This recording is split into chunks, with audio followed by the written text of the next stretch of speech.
What is going on, everybody? Welcome back to another episode in my Path to Power. Now, it's been a little while, but we're grinding back in, and we did have some players sell on, which is nice. We still have some players that are yet to sell, a little bit frustrating, but I decided this time I wanted to go back to a forgotten formation on Ultimate Team, and that's a 4-1-4-1, a formation that I never, ever come up against, but I've been playing around with it a little bit lately, and I think it's actually kind of good. Now that I've played around with the instructions and I found something that I kind of like, and I thought maybe I'll go with the Serie A team, and then I went back to the BPL players, and the reason I did this is because, one, they're better. Two, I wanted to show how versatile this kind of group of players. And I was going to put Lamella out there, and then I saw McGeady, and I thought, yeah, I'd like to have a little bit of pace on one wing with Santi Cazorla on the other one. So basically, I'm using get forward for one of the CMs. The more attacking CM, I'm using get forward. For the wingers, stay forward, cut inside, get in behind. I'm just using stay back while attacking for the DM, and everything else is normal. And I find that it works out really well. It turns into kind of a 4-1-3-1-1 type formation, because the issue with this formation for a lot of people is that your striker ends up really isolated.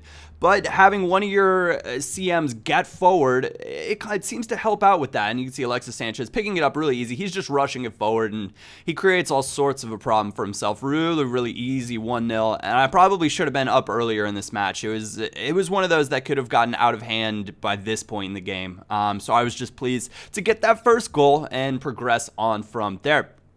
You can see we managed to take it away again, but Fernando and Sandro are two kind of forgotten Brazilians on FIFA this year, and I thought it was great to be able to highlight them again. Sandro is, without question, one of the best budget CBs that I've used, and yes, I'm saying the 7-chem CB, not using him as a CDM, though I should try him as a CDM, just to see kind of how he plays there on his full chemistry, but he is really good, and we're working things forward nicely here, and all of a sudden I just saw this space open up with Oscar, and I thought, yeah, Oscar's quick enough, we can do this, and it just turns into a brilliant welcome to the chip life. It was so tasty, it was so delicious, and having not played FIFA for a little while, to come back and score a goal like that, you're just like, yes, still got it, not a problem. And I scored it, and just with the way the game had been going, I knew that the rage quit was coming. I tweeted it out. I said, I just waved goodbye to the guy that I played as right after I scored this. It was one of those moments you just know.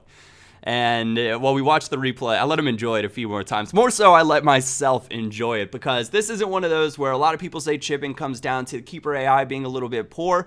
That one, I thought the keeper AI looked like it was A-okay. That was just an unbelievable finish. And Oscar, another forgotten Brazilian player, another forgotten BPL player that has performed absolutely amazing for us in the past couple episodes that we've used him. Or in the past episode and then this episode. So he's a player that I would encourage you to, go check out. And I'm weighing up right now whether I want to go out and get that in-form Oscar. I think an ideal pairing for me would be to get that. I really like the in-form Ander Herrera from Manchester United. And I'm thinking about getting that in-form Oscar, kind of upgrade this team. Not that Jack Wilshere isn't a great little player, but yeah, I use the in-form Herrera on my main account, and I gotta say I'm a fan, and it is nice having those extra skill moves. Alexis Sanchez, though, just winding by the defense, and he slips on free.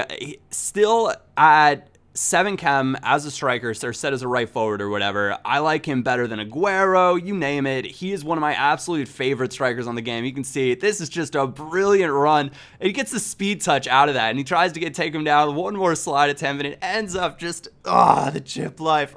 I was so pleased with that and so happy, because it was just a wonderful run, getting like the speed burst when he needed, not going down on the slide, skipping over these tackles, and it ends up just being brilliant, chipping it over the sliding player right into the top corner again. So two absolutely brilliant chips in this episode. Put a smile on my face, and I was happy to be able to upload this.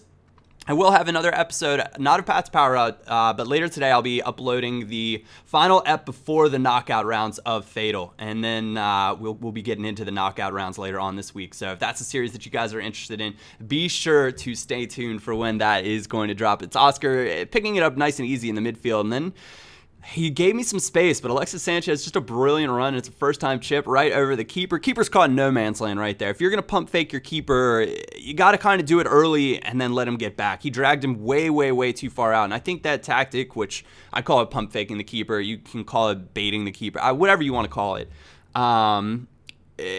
If you don't do it right, you're going to get absolutely wrecked because it leaves so much space in behind. And that's exactly what happens right here. Just drops it right over the keeper's head, and he had enough at this point. You can see at about 64% possession. I think this formation is great for keeping possession. Nice little quick passing moves. You still get to use all the positions on the pitch with your left mid and your right mid. Santi Cazorla was okay out at that left mid spot. I think getting a player like Hazard or I'm trying to think who else out there on that. Well, Andre Schürrle, players like that would help, having that more attacking edge, that extra little bit of pace. But I am a big fan of McGeady, so this is a really great budget team that I would encourage you guys to pick up, try out, especially if you're feeling foot's a bit stale and you want to try out a new formation or a new group of players. Anyways, guys, that's where we're going to come to a close in this episode. I hope you guys did enjoy it. I know it's been quick. Other than that, my name is Japes, and I will catch you all next time.